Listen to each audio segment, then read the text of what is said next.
morning and happy Father's Day. I'm Charles Osgood and this is Sunday Morning.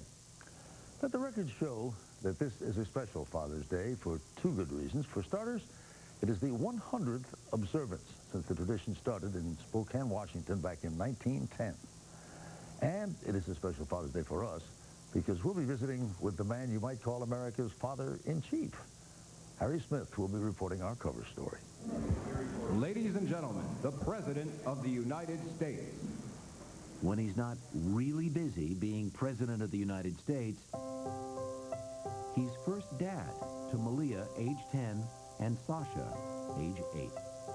Being a part of your child's life is probably the most important thing you can do, not only for your child, but also for yourself. A White House interview with the father-in-chief later on Sunday Morning. Wonder Woman was a 1970s TV superheroine. Now, all these years later, the actress who played the part is enjoying a wonderful second act, as Rita Braver will show us.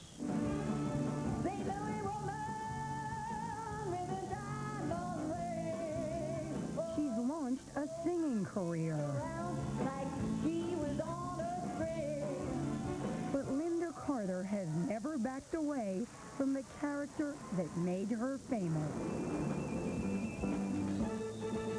You know, it's not going to go away. Later on Sunday Morning, Wonder Woman's secrets revealed. In his day, public enemy number one was John Dillinger, the way people still refer to the gangster who grabbed the headlines and the cash 3/4 of a century ago. This summer, he is back in the limelight, and this morning, Dean Reynolds will have his story.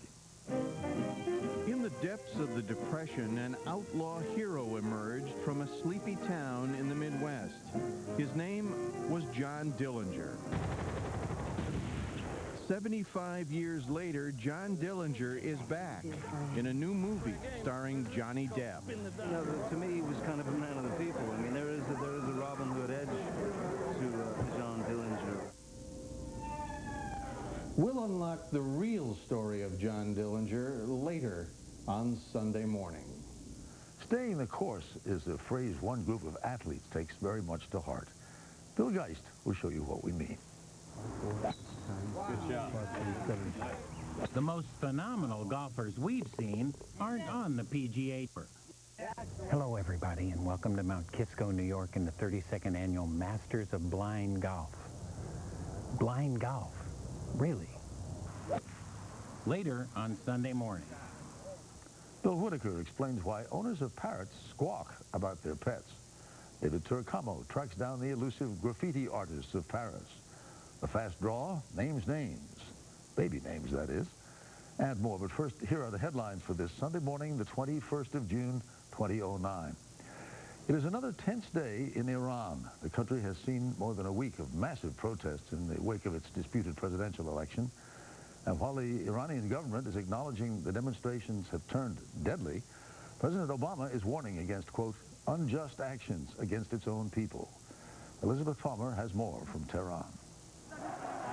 Iranian state television now says a number of people were killed in violent clashes yesterday between opposition supporters and a combined force of the police and the besieged military. The protesters chanted death to Khamenei, the supreme leader, and threw rocks. The security forces responded with tear gas, stun grenades, and in some cases, according to various reports, bullets. Witnesses say, and cell phone video appears to show that the crowd also turned on some members of the security forces and beat them in retaliation. It was a decisive showdown, even though the demonstrators were dispersed after a couple of hours. The opposition movement has shown its willingness to defy Iran's supreme leader. The day before, he'd issued a stern warning for the demonstrations to stop.